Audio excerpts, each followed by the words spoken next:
আমি কুরআনের সুর মাঝেও শুনেছি যে নাম,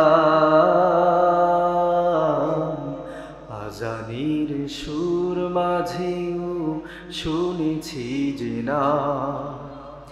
ও নামে এত জাদু, এত মধুময়,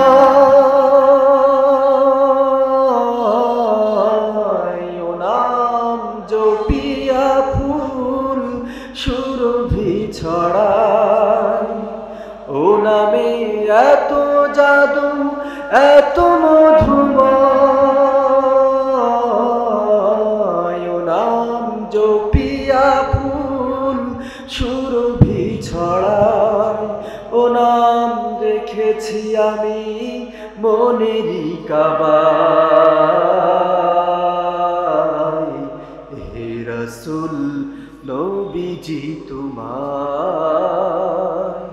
হে রাসূল নবীজি তোমায় আমি কুরআনের সুর মাঝেও শুনেছি যে নাম,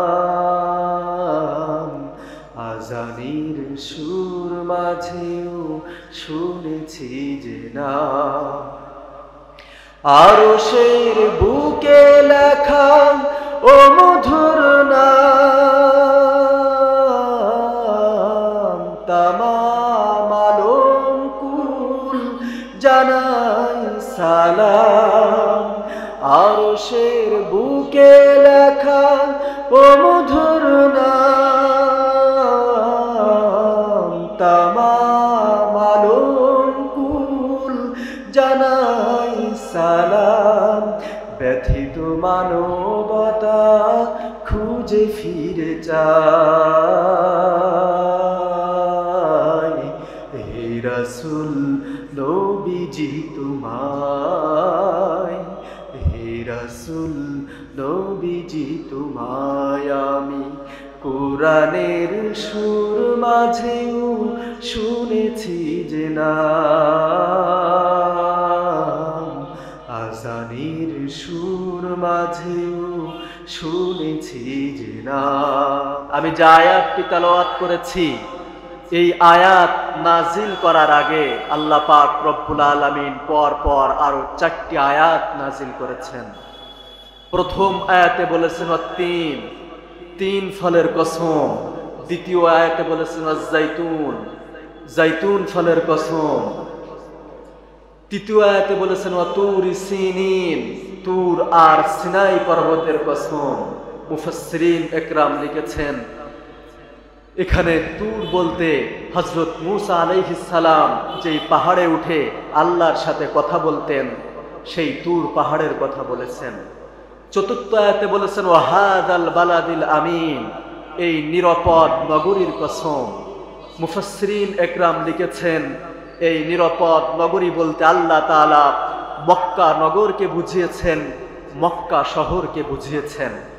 পর পর 4 বার কসম খাওয়ার পরে সর্বশেষ মক্কার কসম খেয়ে এর পরের আয়াতে আল্লাহ তাআলা বলছেন লাকাদ খালাকনাল ইনসানা ফি আহসানি তাকওয়িম, অবশ্যই অবশ্যই আমি মানুষকে এই পৃথিবীর জমিনে পাঠিয়েছি সব থেকে উত্তম চেহারা দান করে। আমি মানুষকে পৃথিবীর জমিনে পাঠিয়েছি সব থেকে সুন্দর বডি স্ট্রাকচার দিয়ে, সব থেকে সুন্দর অবকাঠামো দিয়ে। তারপরে আমি মানুষকে পৃথিবীর জমিনে পাঠিয়েছি। মুসলমান ভাইরা আমার, আসলে মহান আল্লাহ পাক রব্বুল আলামিন মানুষকে সব থেকে সুন্দর চেহারা দান করেছেন, মানুষকে সব থেকে সুন্দর বডি স্ট্রাকচার দান করেছেন। চোখটা যেখানে সেট করার দরকার ছিল সেখানেই চোখটাকে সেট করেছেন, নাকটা যেখানে সেট করার দরকার ছিল সেখানেই নাকটাকে সেট করেছেন। চোখটা এখানে সেট না করে চোখটা যদি আমাদের পিছনের দিকে সেট করতেন আর এই নাকটাকে যদি আমাদের বগলের নিচে সেট করতেন তাহলে মানুষ আপনার আর আমার অনেক অসুবিধা হতো। মুসলমান ভাইরা রে আমার, দিলের কান লাগায় শুনবেন, বুঝার চেষ্টা করবেন।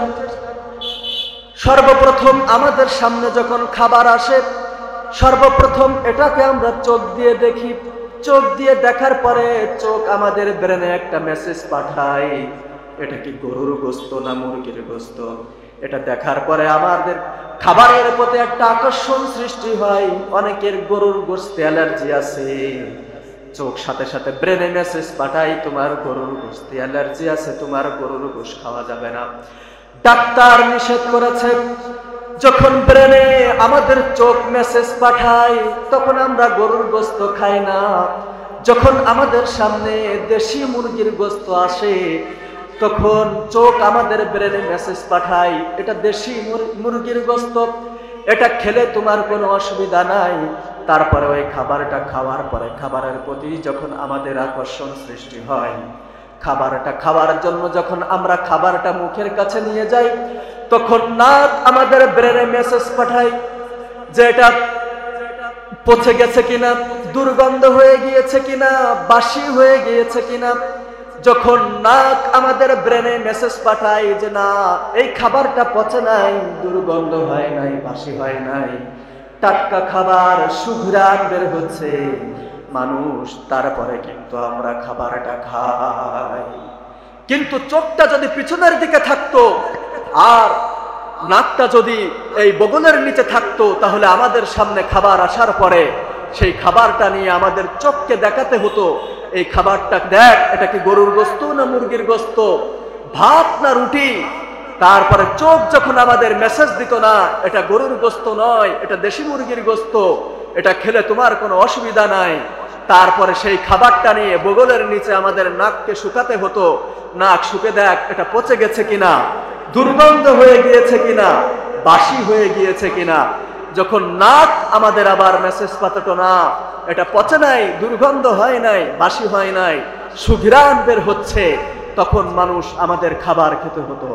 কিন্তু মহান আল্লাহ পাক রব্বুল আলামিন তো সেটা করেন নাই।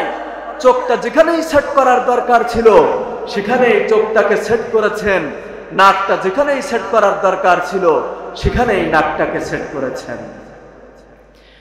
মুসলমান ভাইরা রে আমার, শুধু তাই নয়, মহাগ্রন্থ পবিত্র কোরআনের 30 নম্বর পারায় সূরা বালাদের ভিতরে আল্লাহ তাআলা বলেন, আলাম নাজআল লাহু আইনাইন,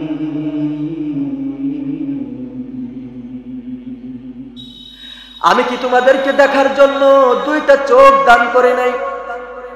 বিজ্ঞানীরা বলে আল্লাহ পাক রব্বুল আলামিন আমাদেরকে দেখার জন্য যে ছোট্ট দুইটা চোখ দান করেছেন, এই ছোট্ট দুইটা চোখের ভিতরে মহান আল্লাহ পাক রব্বুল আলামিন 1,70,000 ছোট ছোট রগ সাজিয়েছে।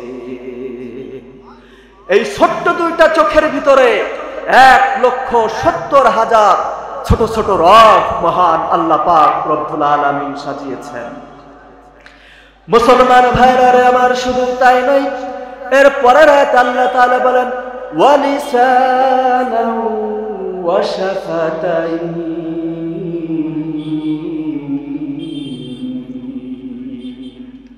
আমি কি তোমাদেরকে কথা বলার জন্য জিহ্বা আর ঠোঁট দান করে নাই? আল্লাহ পাক রব্বুল আলামিন আপনাকে আমাকে কথা বলার জন্য জিহ্বা আর ঠোঁট দান করেছেন। আপনারা আমার কাছে কথা বলা অনেক সহজ মনে হতে পারে, আপনি আর আমি মনে করি ছোট্ট একটা বাচ্চা 1-1.5 বছর যখন বয়স হয় প্রথমে বাপ বাপ বাপ বাপ বলতে বলতে বাবা বলা শুরু করে, এরপরে দাদ দাদ দাদ দাদ বলতে বলতে দাদা বলা শুরু করে। আপনারা আমার কাছে কথা বলা এমন সহজ মনে হতে পারে, কিন্তু মুসলমান, কথা বলা এত সহজ নয়। বিজ্ঞানীরা বলে মানুষ যখন কথা বলতে চায় সর্বপ্রথম মানুষের লাংস কাজ করে। আমাদের বুকের ভিতরে যে লাংস আছে সর্বপ্রথম এই লাংস কাজ করে। লাংস সিগন্যাল, একটা সিগন্যাল আমাদের গলায় পাঠায়। আমাদের গলার ভিতরে 2টা লরিংস আছে, কম্পরক্ষ এটাকে আবার সার্চ দিয়ে চেক করে, চেক করার পরে এটাকে আবার ব্রেনে পাঠায়। আমাদের ব্রেন এটাকে আবার আমাদের জিহ্বা আর ঠোঁটে পাঠায়। এবার আমাদের জিহ্বা, ঠোঁট, আমাদের এই লাংস, আমাদের এই কণ্ঠ, এরা যখন পুনরায় আবার ফিডব্যাক মেসেজ ব্রেনে পাঠায়, এবার ব্রেন আমাদের সেই গোটা প্যাকেজটাকে আবার পুনরায় চেক করে। আমাদের কথা বলার অনেকগুলো যন্ত্র আছে, নাক, ঠোঁট, জিহ্বা, দাঁত, গাল, আমাদের এই বুক, আমাদের এই কণ্ঠ, এই কথা বলার যতগুলো যন্ত্র আছে, এই কথা বলার সবগুলো যন্ত্র ফিডব্যাক মেসেজ যখন আবার ব্রেনে পাঠায় যে না আমরা কথা বলার যতগুলো যন্ত্র আছি সবগুলো যন্ত্র আমরা ঠিক আছি, একটাও অসল হই নাই, তখন আমাদের ব্রেন এবার আমাদেরকে বলে ইউ ক্যান রেডি, এবার আপনি কথা বলতে পারেন। আমাদের এই কথা বলার যতগুলো যন্ত্র আছে এই যন্ত্রগুলোর ভিতরে একটা যন্ত্র যদি অচল হয়ে যায়, অকেজো হয়ে যায়, তাহলে মানুষ আপনি আর আমি কথা বলতে পারবো না। এজন্য আল্লাহ তাআলা আমাদেরকে বলেন ওয়ালিসানাউ ওয়া শাফাতাইন, আমি কি তোমাদেরকে কথা বলার জন্য জিহ্বা আর ঠোঁট দান করি নাই? আপনার আর আমার কাছে শুধু কথা বলার সবগুলো যন্ত্র নিয়ে আলোচনা করার সময় আমার হাতে নেই। কথা বলার একটা যন্ত্র এই ঠোঁট, এই ঠোঁটের কথাই আপনাদেরকে আপনারা কেউ মাইন্ড করবেন না, বুঝার চেষ্টা করবেন। আপনাদেরকে আমি একটু এটে ধরে দেখাবো, এই ঠোঁট দুইটা যদি আপনার আর আমার না থাকতো তাহলে আপনি আর আমি কথা বলতে পারতাম না। এই ঠোঁট আমি একটু ধরেছি, আমার কথা বলার ক্ষমতা নেই, স্পষ্ট আমি ওর কথা বলতে পারবো না। আপনার আমার কাছে ঠোঁটের মূল্য অনেক কম হতে পারে, কিন্তু আল্লাহ পাক রব্বুল আলামিন আপনাকে আর আমাকে ডাক দিয়ে বলেন ওয়ালিসানাউ ওয়া শাফাতাইন, আমি কি তোমাদেরকে কথা বলার জন্য দুইটা ঠোঁট আর জিহ্বা দান করি নাই? আপনার আর আমার কাছে এই ঠোঁটের মূল্য অনেক কম হতে পারে। অনেকে প্যারালাইসিস হয়ে এই ঠোঁট বেঁকে যায়, তারা আর স্পষ্ট কথা বলতে পারে না। অনেকে পেট থেকে গন্না কাটা হয়, ঠোঁটটা এক পাশ থেকে কাটা হয়, তারা স্পষ্ট কথা বলতে পারে না। শুধু এই ঠোঁট নয়, কথা বলার একটা যন্ত্র যদি আপনার আর আমার অকেজো হয়ে যায়, অচল হয়ে যায়, তাহলে মানুষ আপনি আর আমি কথা বলতে পারবো না। আপনার আর আমার কাছে কথা বলা অনেক সহজ মনে হতে পারে, কিন্তু এত সহজ নয়। মুসলমান ভাইরা রে আমার, শুধু তাই নয়, আল্লাহ পাক রব্বুল আলামিন পায়ের তলা থেকে নিয়ে মাথার চুলের আগা পর্যন্ত অসংখ্য অগণিত নিয়ামত রাজি আল্লাহ পাক রব্বুল আলামিন আপনাকে আর আমাকে দান করেছেন। সবগুলো নিয়ামত নিয়ে কথা বলার সময় আমার হাতে নেই। আমি শুধুমাত্র দুই একটা বিষয় নিয়ে আপনাদের সামনে আলোচনা করব। মুসলমান ভাইরা রে আমার, আল্লাহ পাক রব্বুল আলামিন আপনাকে আর আমাকে যে ব্রেন দান করেছেন, যেই মগজ দান করেছেন, বিজ্ঞানীরা বলে এই মগজটা যদি আবিষ্কার করা যেত তাহলে বর্তমান পৃথিবীতে এই ব্রেনের বাজার মূল্য হতো ৫,০০০ কোটি টাকা। শুধুমাত্র এই যে মগজ, যেই ব্রেন ঢিলু যেটা, এটার বর্তমান পৃথিবীর বাজার মূল্য হতো ৫,০০০ কোটি টাকা। শুধু তাই নয়, এই আপনারা ছবিতে দেখেছেন যে ভাঁজ ভাঁজ যে কটেক্স গুলো আছে, এইগুলো যদি খুলে রাখা যেত তাহলে ২০০টা একতলা বিশিষ্ট বাড়ি লাগতো। মুসলমান ভাইরা আমার, শুধু তাই নয়, এই ব্রেন একসাথে ১০,০০০ গন্ধ এবং ১০,০০০ শব্দ মনে রাখতে পারে। জোরে বলেন সুবহানাল্লাহ।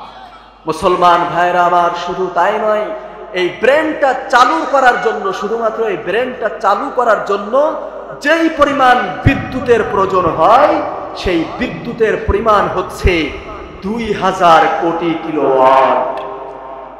আপনারা এভাবে আমি বললাম আর আপনারা শুনলেন, এভাবে হয়তো বা বুঝতে পারেননি যে ২০০০ কোটি কিলোওয়াট কি পরিমাণ বিদ্যুৎ।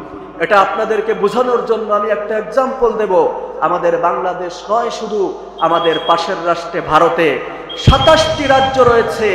এই ২৭টি রাজ্য সহ আমাদের বাংলাদেশ সহ ২৮টি রাজ্য ধরেন, এই ২৮টি রাজ্যে যতগুলো মিল, কল কারখানা, ইন্ডাস্ট্রি রয়েছে, এই সবগুলো মিল, কল কারখানা, ইন্ডাস্ট্রি চালু করার পরও, চালানোর পরও ২০০০ কোটি কিলোওয়াট থেকে আরো কিছু বিদ্যুৎ বাকি থেকে যাবে। জোরে বলেন সুবহানাল্লাহ। আর একটু জোরে বলবেন না সুবহানাল্লাহ। একটা মানুষের ব্রেন চালু করার জন্য ২০০০ কোটি কিলোওয়াট বিদ্যুতের প্রয়োজন, যেই বিদ্যুৎ দিয়ে বাংলাদেশ নয়, শুধু গোটা ভারতবর্ষের সবগুলো মিল, কল কারখানা, ইন্ডাস্ট্রি চালানো সম্ভব। আল্লাহ পাক রব্বুল আলামিন আপনার আর আমার শরীর থেকে প্রতিনিয়ত সেই বিদ্যুৎ সাপ্লাই দিচ্ছে। একটু জোরে বলেন সুবহানাল্লাহ। আর একটু জোরে বলবেন না সুবহানাল্লাহ। মুসলমান ভাইরা আমার, শুধু তাই নয়, আপনি আর আমি প্রত্যেক দিন যে শ্বাস প্রশ্বাস নেই, এই শ্বাস প্রশ্বাস আপনি আর আমি প্রত্যেক দিন যে পরিমাণে নেই, বিজ্ঞানীরা বলে 17,208 বার থেকে 23,609 বার পর্যন্ত একটা মানুষ প্রত্যেক দিন শ্বাস প্রশ্বাস গ্রহণ করে। মুসলমান ভাইরা আমার, আপনারা আমার কাছে এটাকে অনেক সহজ মনে হতে পারে, কিন্তু যার দমের সমস্যা আছে, যেই শহরগুলোতে শুদ্ধ শ্বাস প্রশ্বাসের ব্যবস্থা নাই, তারাই জানে। আমি গত বছর এই 2023 সালের যে বছর 2023 সালে আমি অক্টোবর মাসে আমি দিল্লিতে ছিলাম, আমার প্রোগ্রাম ছিল দিল্লিতে শুদ্ধ আবহাওয়া নাই, মিল কলকারখানা ইন্ডাস্ট্রি থাকার কারণে ওখানে দূষিত আবহাওয়া। সেই কারণে ওখানে যাদের টাকা পয়সা আছে, যাদের অর্থবিত্ত আছে, তারা যখন সন্ধ্যাবেলায় অফিস থেকে বাড়িতে ফিরে যায়, বাড়িতে ফিরে যাওয়ার সময় সেখানে অক্সিজেন বার আছে, কৃত্রিম অক্সিজেন শ্বাস প্রশ্বাস যেখান থেকে কিনতে পাওয়া যায়, সেখান থেকে তারা আধা ঘন্টা অক্সিজেন কেনে এবং শরীরের ভিতরে ঢুকায় নিয়ে তারপরে তারা বাড়িতে যায়। শুদ্ধ পরিশুদ্ধ আবহাওয়া নেওয়ার জন্য, নিজের এই লাংসকে ভালো রাখার জন্য তারা আধা ঘন্টা শ্বাস প্রশ্বাস কিনে তারপরে বাড়িতে যায়। আমি গত বছর হিসাব করে দেখেছি, আধা ঘন্টা পরিমাণে যেই পরিমাণে টাকা তারা ওই অক্সিজেন বারকে দেয়, যেটা আমরা একদিনে 3.5 লক্ষ টাকা, ভারতীয় রুপিয়া অনুযায়ী 3.5 লক্ষ টাকার শ্বাস প্রশ্বাস আমরা প্রতিদিন ফ্রি গ্রহণ করি। একটু জোরে বলেন সুবহানাল্লাহ, আর একটু জোরে বলেন না সুবহানাল্লাহ। মুসলমান ভাইরা আমার, 3.5 লক্ষ টাকা প্রতিদিন আমরা শ্বাস প্রশ্বাস গ্রহণ করতেছি ফ্রি, যেটার জন্য আমাদের 1 টাকাও গুনাহ লাগে না।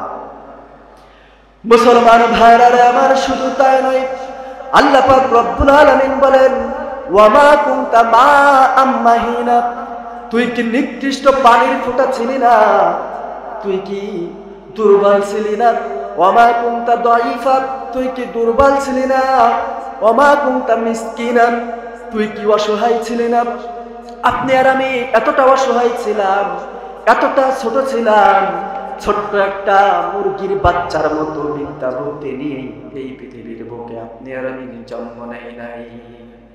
একটা মুরগির বাচ্চা ডিম থেকে ফুটে এই পৃথিবীর বুকে আসার সাথে সাথেই তো সে হাঁটাচলা করতে পারে, নড়াচড়া করতে পারে।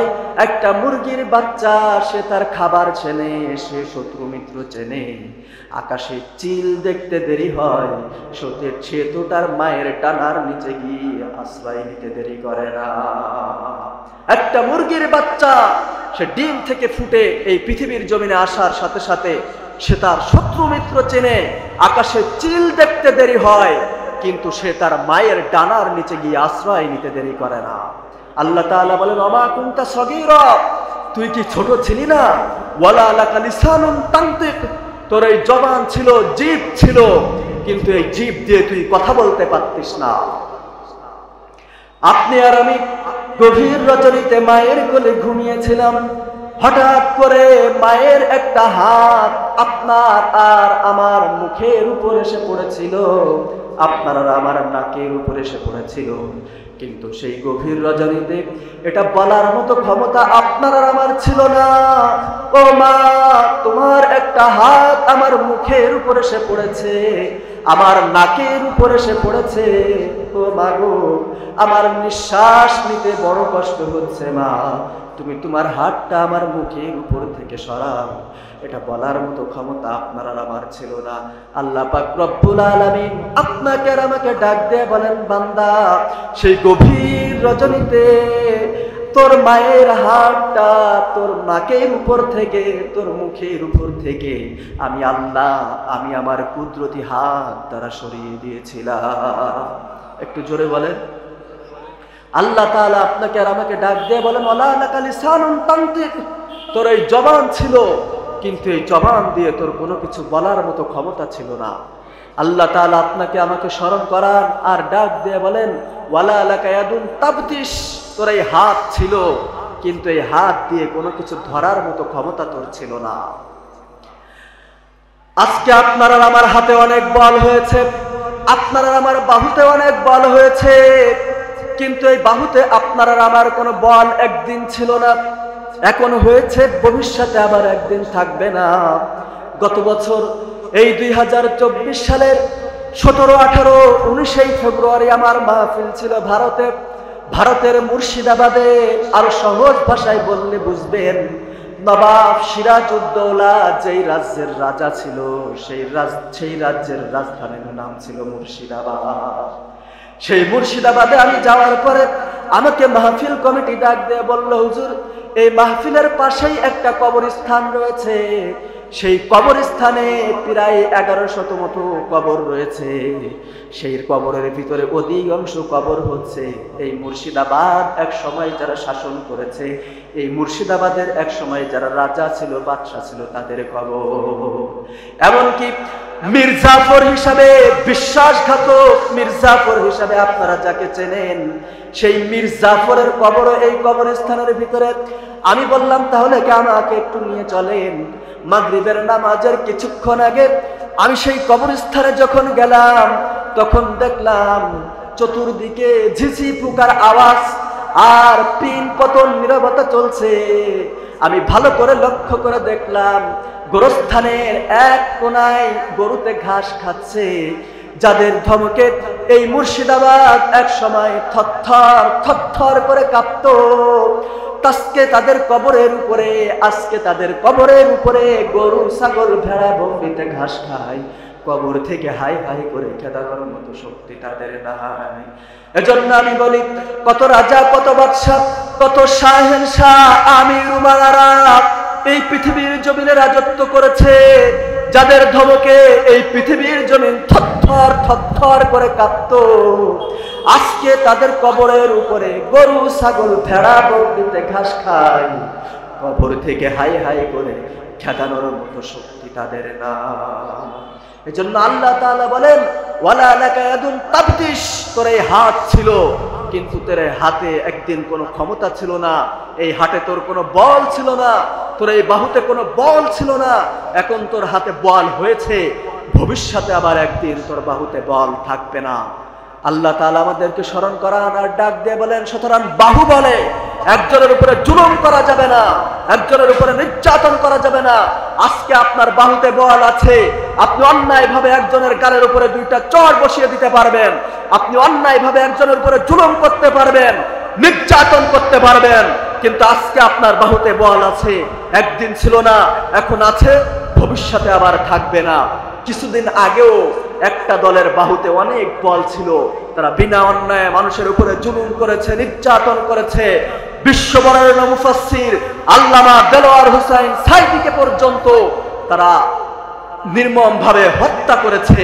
প্রিয় বন্ধুরা আমার, কিন্তু সেই দল আজকে এই দেশ থেকে পালিয়ে যেতে বাধ্য হয়েছে। মুসলমান ভাইরা আমার, শুধু তাই নয়, এতটা নিচে আজকে তারা নেমে গেছে। সেই দলের যিনি প্রধান, দীর্ঘ 16 বছরের যিনি প্রতাপশালী প্রধানমন্ত্রী, আজকে তার কল রেকর্ড ফাঁস হচ্ছে ইউনিয়ন পর্যায়ের একজন সামান্য নেতার সাথে। একজন প্রতাপশালীর প্রধানমন্ত্রীর কল রেকর্ড ফাঁস হবে মন্ত্রীদের সাথে, এমপিদের সাথে, সচিবদের সাথে, তাহলে কিছুটা মানানসই। কিন্তু ইউনিয়ন পর্যায়ের একজন সাধারণ নিম্নমানের নেতার সাথে যখন তার কল রেকর্ড ফাঁস হয়, এটার মাধ্যমে আমাদের বুঝতে আর বাকি থাকে না তার ক্ষমতার স্তর আজকে কতটা নিচে নেমেছে। মুসলমান ভাইরা আমার, এটা একটা হাস্যকর বিষয় ছাড়া আর কিছুই নয়। অতএব এই ক্ষমতার বলে, এই বাহুবলে একজনের উপরে জুলুম করা যাবে না, নির্যাতন করা যাবে না। আজকে বল হয়েছে, এখনো একটা দলের হাতে কিছুটা ক্ষমতা এসেছে, এখনো পুরাপুরি আসে নাই। তাই তাদের যে পাওয়ার, আমি সতর্ক করার জন্য বলি, আজকে আপনাদের বাহুতে বল আছে, কিছুদিন আগে একটা দলের ছিল, আজকে আপনাদের বাহুতে বল হয়েছে, ভবিষ্যতে একদিন আপনাদের বাহুতেও বল থাকবে না। মুসলমান ভাইরা আমার, অতএব আল্লাহ পাক রব্বুল আলামিন আমাদেরকে স্মরণ করান আর ডাক দিয়ে বলেন, ওয়ালা লাকা আকলুন তুমাইয়িস, তোর এই মগজ ছিল, কিন্তু এই মগজ দিয়ে ভালো মন্দ কি জিনিস তা তুই বিচার করতে পারতিস না। এটা তোর ক্ষমতা ছিল না। মুসলমান ভাইরা আমার, আপনাদেরকে বোঝানোর জন্য বলি, আমি আমার নিজের চোখে দেখেছি ছোট্ট বাচ্চা পায়খানা করে দিয়েছে, পেশাব করে দিয়েছে, মা অন্য কাজে ব্যস্ত রয়েছে, ছেলের দিকে মেয়ের দিকে তাকানোর মতো সময় নাই। আমি আমার নিজের চোখে দেখেছি ছোট্ট বাচ্চাটা পায়খানা করে দেওয়ার পরে সেই পায়খানা নিজের সমস্ত শরীরে মেখেছে, নিজের মুখমণ্ডলে মেখেছে, মাথায় মেখেছে। এখানেই শেষ নয়, আমি আমার নিজের চোখে দেখেছি ছোট্ট বাচ্চাটা নিজের হাতে পায়খানা লাগানো, পেশাব লাগানো এই আঙুলগুলো নিজের মুখে দিয়ে চুষতেছে। আপনারা দেখেননি? একটু কথা বলতে হবে, আমার আলোচনা বুঝে থাকলে একটু কথা বলতে হবে। আপনারা দেখেননি? এজন্য আল্লাহ তাআলা বলেন, ওয়ালা লাকা আকুলুন তুমাইয়িস, তোর এই মগজ ছিল, কিন্তু এই মগজ দিয়ে ভালো মন্দ কি জিনিস তা তুই বিচার করতে পারতিস না, এটা বোঝার মতো তোর ক্ষমতা ছিল না। আজকে তোর ব্রেন হয়েছে অনেক বুদ্ধিমান, তুই অনেক বড় প্রফেসর, অনেক বড় শিক্ষিত, অনেক ডাক্তার, অনেক বিজ্ঞানী, অনেক কিছু হয়ে গেছিস, কিন্তু তোর এই ব্রেনে একদিন বোঝার মতো কোনো ক্ষমতা ছিল না, ভবিষ্যতেও আবার বোঝার মতো কোনো ক্ষমতা থাকবে না। আল্লাহ তাআলা আপনাকে আমাকে স্মরণ করেন আর ডাক দিয়ে বলেন, ওয়ালা লাকা রিজলুন তামশি, তোর এই পা ছিল, কিন্তু এই পা দিয়ে হাঁটা চলা করার মতো ক্ষমতা ছিল না। আল্লাহ তাআলা আপনাকে আমাকে স্মরণ করান আর ডাক দিয়ে বলেন, বান্দা, একটা গরুর বাছুর যতটুকু ক্ষমতা নেই এই পৃথিবীর বুকে জন্ম নেয়, ততটুকু বিষয় নিয়ে আপনাদের সামনে আর আলোচনা করার সময় নেই।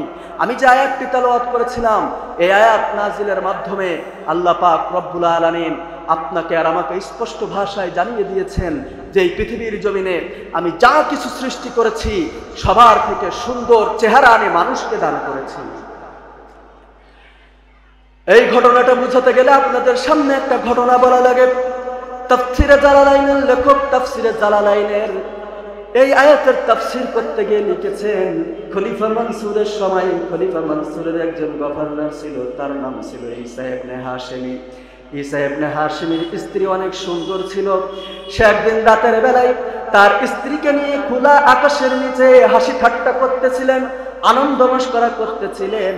হাসি ঠাট্টা করতে করতে, আনন্দ মশকরা করতে করতে একটা পর্যায়ে তার স্ত্রীকে সে বলে ফেললো, আনতি তালিকুন সালাতান ইল্লাম তাকুনি আহসানা মিনাল কমার। ও আমার স্ত্রী, তুমি যদি আকাশের ওই পূর্ণিমার চাঁদের থেকে সুন্দর বেশি না হও, তাহলে তুমি 3 তালাক। এই কথা বলার সাথে সাথে ঈসা ইবনে হাশিমের স্ত্রী পর্দার আড়ালে চলে গেল এবং ডাক দিয়ে বলল, স্বামী আমার, আপনি আমাকে আকাশের পূর্ণিমার চাঁদের সাথে তুলনা করেছেন। আমি তো আকাশের ওই পূর্ণিমার চাঁদের থেকে বেশি সুন্দর নয়, অতএব আমার উপরে 3 তালাক পতিত হয়ে গিয়েছে। আপনার সাথে আমার আর ঘর সংসার করা সম্ভব হবে না। এই কথা বলে তার স্ত্রী পর্দার আড়ালে চলে গেল। ঈসা ইবনে হাশিম মনে মনে ভাবলো, এটা আমি কি করলাম? সারা রাত ছটফট করতে করতে তার রাত অতিবাহিত হয়ে গেল। সুবহে সাদিক যখন হয়ে গেল, ওই শহরের কেন্দ্রীয় মসজিদের মিনার থেকে যখন মুয়াজ্জিনের কণ্ঠে আজান ভেসে এলো, সাথে সাথে সে এলাকার মসজিদের ইমাম সাহেবের কাছে চলে গেল এবং রাতের ঘটনার বিবরণ দিল। ডাক দিয়ে বলল, গতকাল রাতে আমি এমন একটি ঘটনা ঘটিয়ে ফেলেছি, এখন আপনি ফতোয়া দেন আমার স্ত্রীর উপরে 3 তালাক পতিত হয়েছে কিনা। ইমাম সাহেব সমস্ত ঘটনা শুনে বলল, তোমার স্ত্রীর উপরে 3 তালাক পতিত হয়ে গিয়েছে, কারণ আকাশের পূর্ণিমার চাঁদ গোটা পৃথিবীকে আলোকিত করে, আর তোমার স্ত্রী যতই সুন্দর হোক না কেন, তোমার স্ত্রী তো তোমার নিজের ঘরকেই আলোকিত করতে পারে না। অতএব আকাশের পূর্ণিমার চাঁদের থেকে তোমার স্ত্রী কখনো সুন্দর বেশি হতে পারে না। অতএব তোমার স্ত্রীর উপরে 3 তালাক পতিত হয়ে গিয়েছে। আমার প্রিয় বন্ধুরা, এবার ঈসা ইবনে হাশিম চলে গেলেন বাগদাদের খলিফা মানসুরের দরবারে। বাগদাদের খলিফার দরবারে গিয়ে সমস্ত ঘটনার বিবরণ দিলেন। বাগদাদের খলিফা দেশের সমস্ত বড় বড় উলামা একরামদেরকে একত্রিত করলেন। তৎকালীন সময়ে শাইখুল ইসলাম যিনি ছিলেন, সেই শাইখুল ইসলামের নেতৃত্বে একটা ফতোয়া বোর্ড গঠন করা হলো। সেই ফতোয়া বোর্ডের কাছে রাতের ঘটনার বিবরণ দেওয়া হলো। সমস্ত ফতোয়া বোর্ড এবং শাইখুল ইসলাম এই কথার উপরে একমত হলো যে ঈসা ইবনে হাশিমের স্ত্রী বর্তমান সময়ের বিশ্ব সুন্দরী হলেও তো ঈসা ইবনে হাশিম নিজের ঘরকেই আলোকিত করতে পারে না, আর আকাশের পূর্ণিমার চাঁদ তো গোটা পৃথিবীকে আলোকিত করে। অতএব ঈসা ইবনে হাশিমের স্ত্রীর উপরে 3 তালাক পতিত হয়ে গিয়েছে, কারণ ঈসা ইবনে হাশিমের স্ত্রী তো আকাশের পূর্ণিমার চাঁদের থেকে বেশি সুন্দর নয়। অতএব তার উপরে 3 তালাক পতিত হয়ে গিয়েছে, তার সাথে ঈসা ইবনে হাশিমের আর ঘর সংসার করা সম্ভব হবে না। এই কথা শোনার পরে ঈসা ইবনে হাশিমের শেষ ভরসা শাইখুল ইসলামের মুখ থেকে যখন এই ফতোয়া বের হয়ে আসলো, তখন ঈসা ইবনে হাশিমি মনে মনে ভাবলো, না না, আমার স্ত্রীর সাথে তাহলে আমার আর ঘর সংসার করা সম্ভব হবে না। মুসলমান ভাইরা আমার, ঈসা ইবনে হাশিমের যখন মন খারাপ হয়ে গেল, তখন ওই মজলিসে আরেকজন আলেম বসা ছিলেন। তিনি ডাক দিয়ে বললেন, আমি আপনাদের ফতোয়ার সাথে একমত নই। শাইখুল ইসলাম ডাক দিয়ে বলল, কেন আপনি আমাদের ফতোয়ার সাথে একমত নয়? তখন ওই আলেম আমার তেলাওয়াতকৃত এই আয়াতগুলো তেলাওয়াত করলেন। তিন ফলের কসম, জাইতুন ফলের কসম, তুর সিনিন, তুর আর সিনাই পর্বতের কসম, ওয়াহাদাল বালাদিল আমিন, এই নিরাপদ নগরীর কসম। ওই আলেম ডাক দিয়ে বললেন, আল্লাহ পাক রব্বুল আলামিন পর 4 বার কসম খেয়েছেন। তারপরে 4 বার কসম খাওয়ার পরে আল্লাহ তাআলা বলছেন, লাকাদ খালাকনাল ইনসানা ফি আহসানি তাকওয়িম।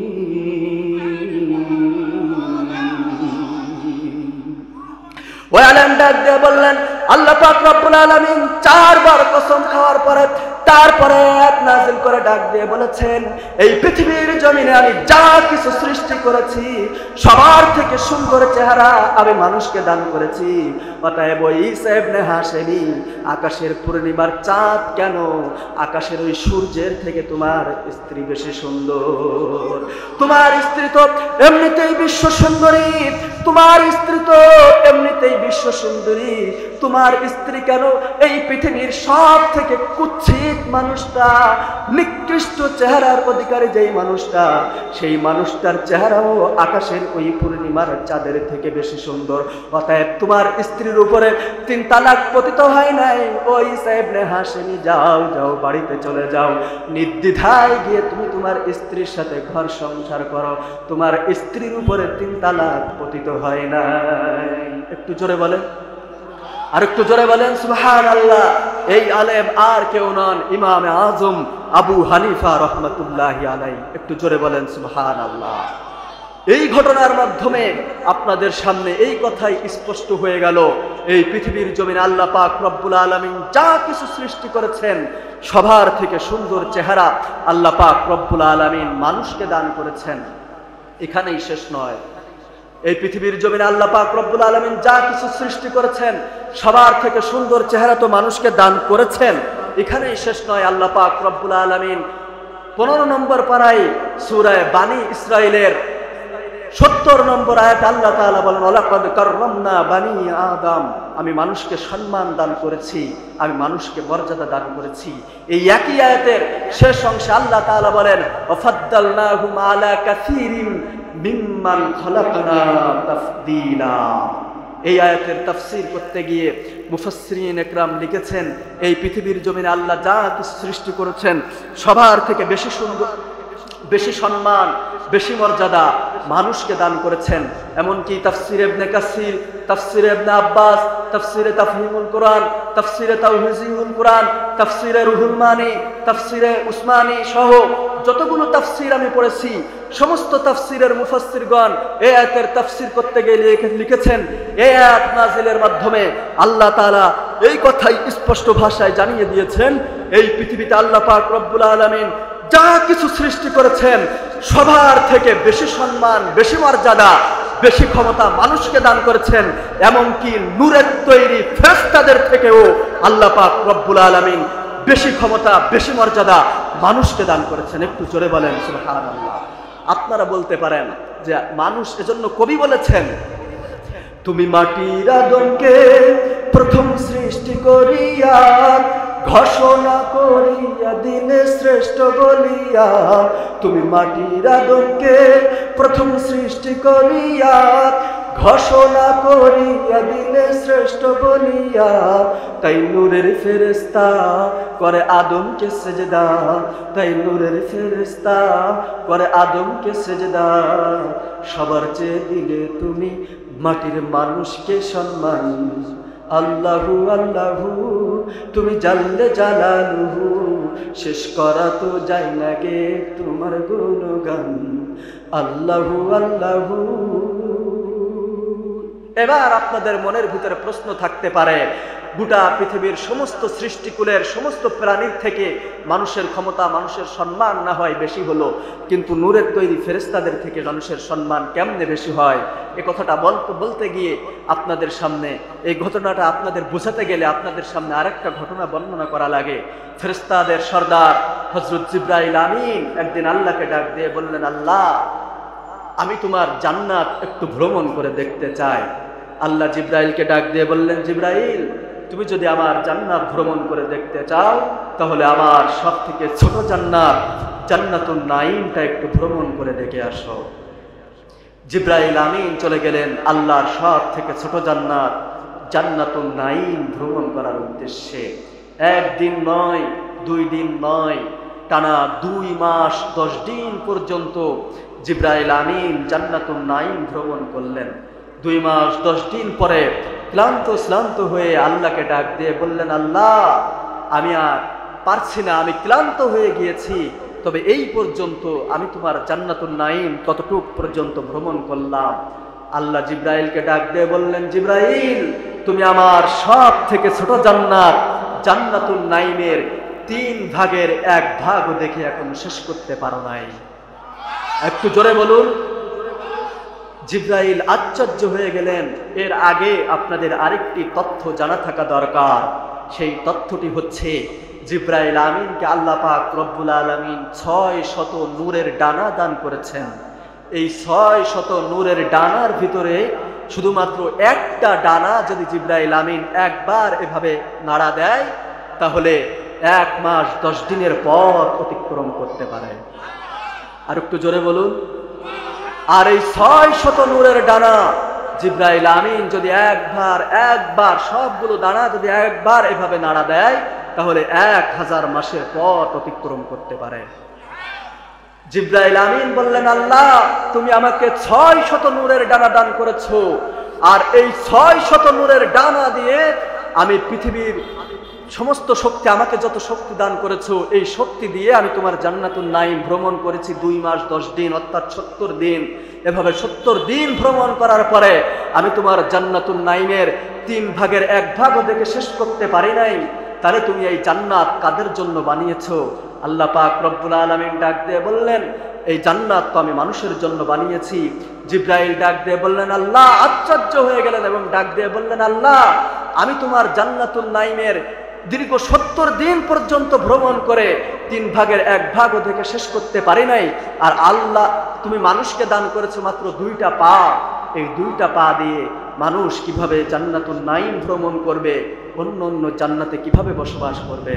আল্লাহ পাক রব্বুল আলামিন জিবরাইলকে ডাক দিয়ে বললেন, জিবরাইল তুমি কি পরীক্ষা করতে চাও?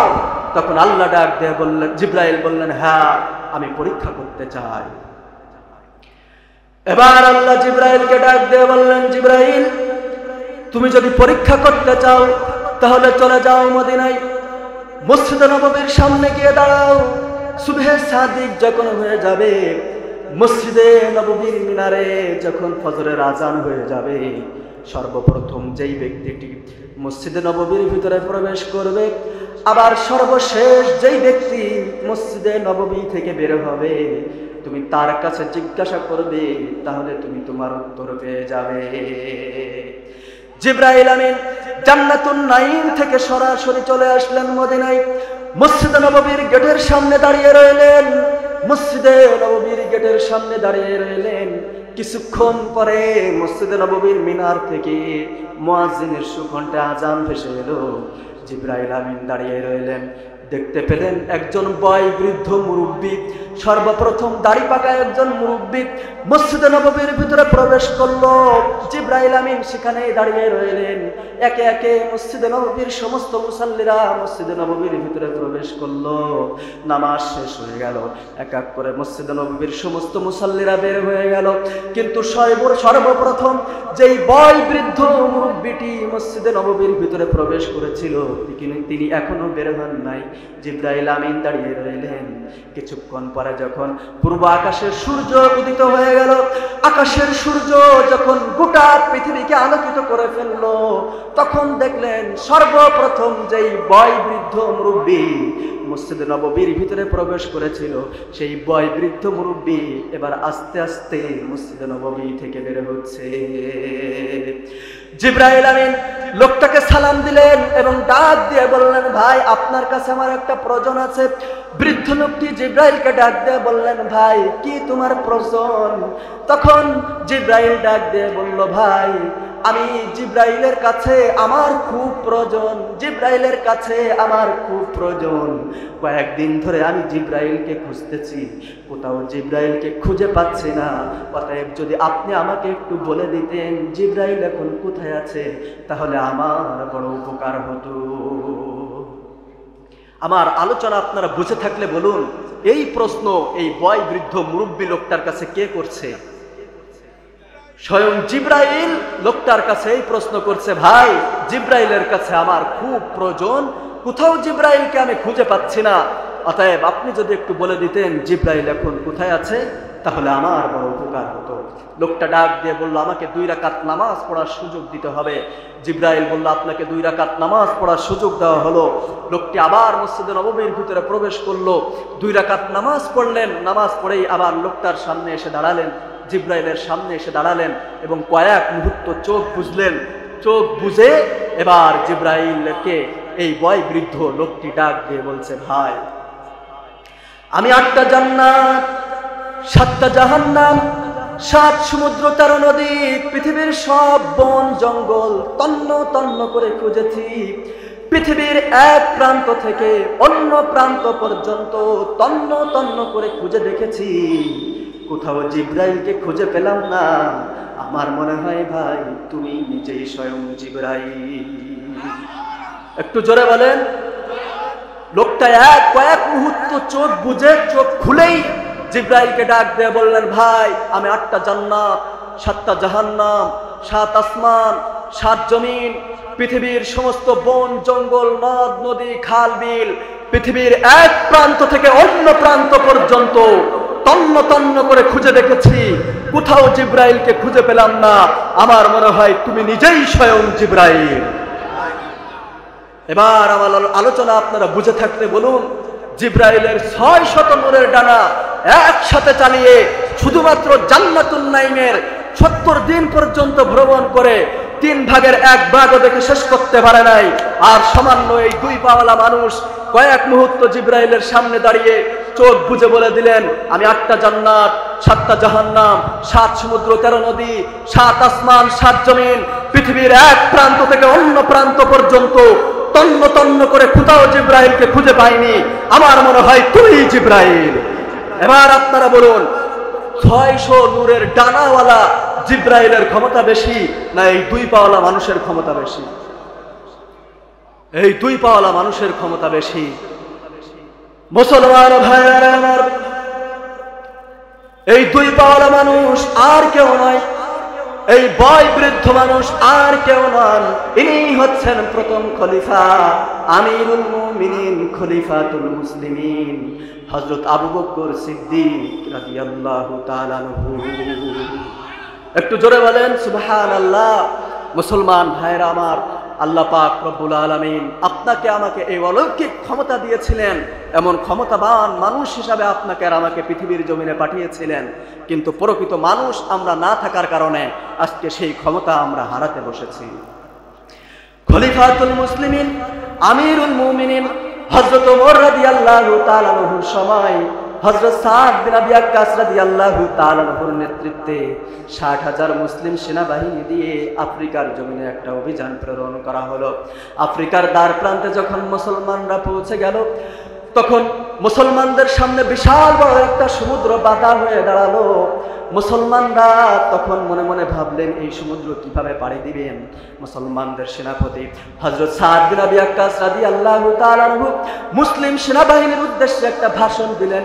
ডাক দিয়ে বললেন, হে মুসলিম সেনাবাহিনী, আমরা শুধু মদিনা থেকে এসেছি এই আফ্রিকার জমিনে ইসলাম প্রচার করার জন্য, কালেমার পতাকা উড্ডীন করার জন্য। এখন আমাদের সামনে বিশাল বড় একটা সমুদ্র বাধা হয়ে দাঁড়িয়েছে। এই সমুদ্র পারাপারের কোনো ব্যবস্থা আমাদের হাতে নাই।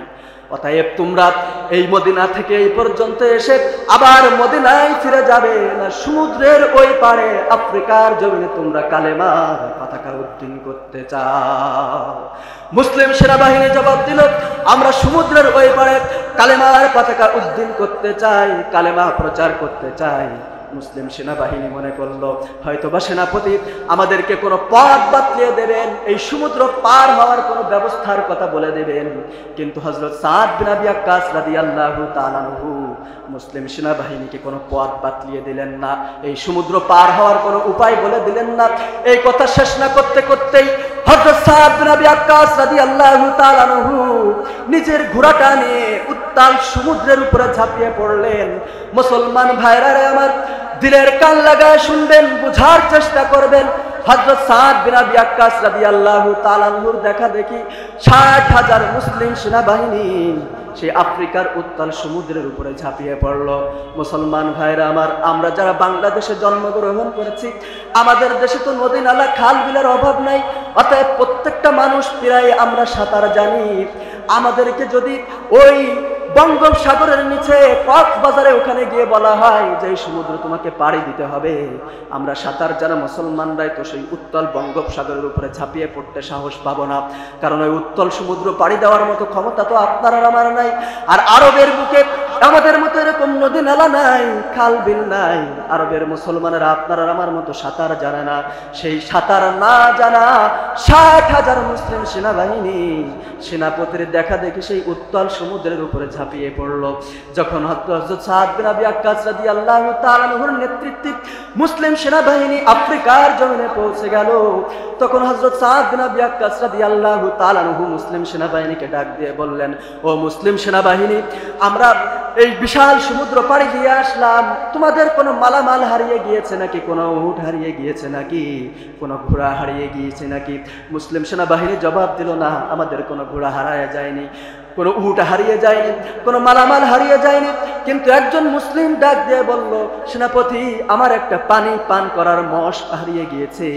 হযরত সাদ বিন আবি ওয়াক্কাস রাদিয়াল্লাহু তাআলা আনহু সাথে সাথে উত্তাল সমুদ্রের ঢেউকে ডাক দিয়ে বললেন, হে উত্তাল সমুদ্রের ঢেউ, আমরা সুদূর মদিনা থেকে এসেছি এই আফ্রিকার জমিনে কালেমা প্রচার করার জন্য, ইসলামের ঝান্ডা উড্ডীন করার জন্য। আমরা এই আফ্রিকার জমিনে নিজেদের পেট পূজা করার জন্য আসি নাই। অতএব আমাদের একটা পানি পান করার মশ কেন, আমাদের একটা পশমের ক্ষতি করার ক্ষমতাও তোদের নাই। অতএব যত তাড়াতাড়ি সম্ভব আমাদের পানি পান করার মশটা আমাদের কাছে ফিরিয়ে দে। ইতিহাসে স্বর্ণাক্ষরে লেখা আছে, হযরত সাদ বিন আবি ওয়াক্কাস রাদিয়াল্লাহু তাআলা আনহুর এই কথা বলতে দেরি হয়েছিল, কিন্তু উত্তাল সমুদ্রের ঢেউ মুসলমানদের সামনে মুসলমানদের সেই পানি পান করার মশটা ফিরিয়ে দিতে দেরি করে না। এই ঘটনা বর্ণনা করতে গিয়ে মুসলিম রেনেসাঁর কবি আল্লামা ইকবাল বলেন, দস্তে দস্তে হে দরিয়া भी, दस्ते दस्ते है दरिया भी न छोड़े हमने, बाहर जुल्मत में दौड़ा दिए घोड़े हमने। প্রান্ত প্রান্ত আমাবস্যার সেই ঘোর কৃষ্ণ রজনীতে শ্রাবণের ঘরস্রোতা নদীর উপরে ঘোড়া দাবড়িয়ে আফ্রিকার জমিনে আমরাই কালেমার পতাকা উড্ডীন করেছে। আমরা সেই মুসলমান, জোরে বলেন ঠিক কিনা? লিল্লাহে তাকবীর, লিল্লাহে তাকবীর। আমরা সেই মুসলমান, আমরা সেই মানুষ। যখন মুসলমানরা আফ্রিকার এই পারে পৌঁছে গেল, তখন আফ্রিকার রাজা যিনি ছিলেন তিনি মনে মনে ভাবলেন, মুসলমানদের সামনে যুদ্ধ করে টিকা সম্ভব নয়, মুসলমানদের সামনে যুদ্ধ করে তলোয়ারের মাধ্যমে জিতা সম্ভব নয়, অতএব ষড়যন্ত্র করে তাদের মাধ্যমে ছলে বলে কৌশলে আমাদেরকে বিজয় অর্জন করে আনতে হবে, বিজয় ছিনিয়ে আনতে হবে। তারা একটা ষড়যন্ত্র করে মুসলিম সেনাবাহিনীর কাছে একটা দূত পাঠালো। তারা মুসলিম সেনাবাহিনীর কাছে গিয়ে প্রস্তাব দিল, আপনাদের সাথে আমরা যুদ্ধ করতে চাই না, আপনাদের সাথে আমরা যুদ্ধ করতে চাই না, বিনা যুদ্ধে আমরা আফ্রিকার জমিনকে আপনাদের হাতে অর্পণ করব, কিন্তু আমাদের একটা শর্ত আছে। তখন মুসলিম সেনাপতি ডাক দিয়ে বললেন, তোমাদের কি সেই সত্য? তখন তারা ডাক দিয়ে বলল, আমাদের সত্য হচ্ছে শুধুমাত্র আজ রাত, আগামীকাল সকালবেলায় আপনাদের কাছে আমরা আফ্রিকার রাজত্ব অর্পণ করব, রাষ্ট্র ক্ষমতা অর্পণ করব, আফ্রিকার রাজত্ব আপনাদের হাতে ছেড়ে দেব, কিন্তু আমাদের সত্য হলো শুধুমাত্র আজ রাতের জন্য আপনাদেরকে ওই আফ্রিকার জঙ্গলের ভিতরে অবস্থান করতে হবে। তাদের ষড়যন্ত্র ছিল এটা যে আফ্রিকায় মুসলমানদের সাথে যুদ্ধ করে জেতা সম্ভব নয়, অতএব আফ্রিকার জঙ্গলের ভিতরে যখন মুসলমানরা রাত্রি অতিবাহিত করবে, তখন আফ্রিকার জঙ্গলের ভিতরে হিংস্র জীবজন্তু আছে, বাঘ আছে, ভাল্লুক আছে, হাতি আছে, বড় বড় হিংস্র বন্য প্রাণীরা আছে, তারাই মুসলমানদের ঘাড় মটকাবে, আমাদেরকে আর মুসলমানদের সাথে যুদ্ধ করতে হবে না। এই চিন্তা করে তারা যখন মুসলমানদের সেনাপতির কাছে এই প্রস্তাব পাঠালো, মুসলমানরা বিনা দ্বিধায় কোনো কথা ছাড়াই তাদের এই ষড়যন্ত্র, তাদের এই প্রস্তাব মেনে নিল। একটু জোরে বলেন সুবহানাল্লাহ, আর একটু জোরে বলেন সুবহানাল্লাহ।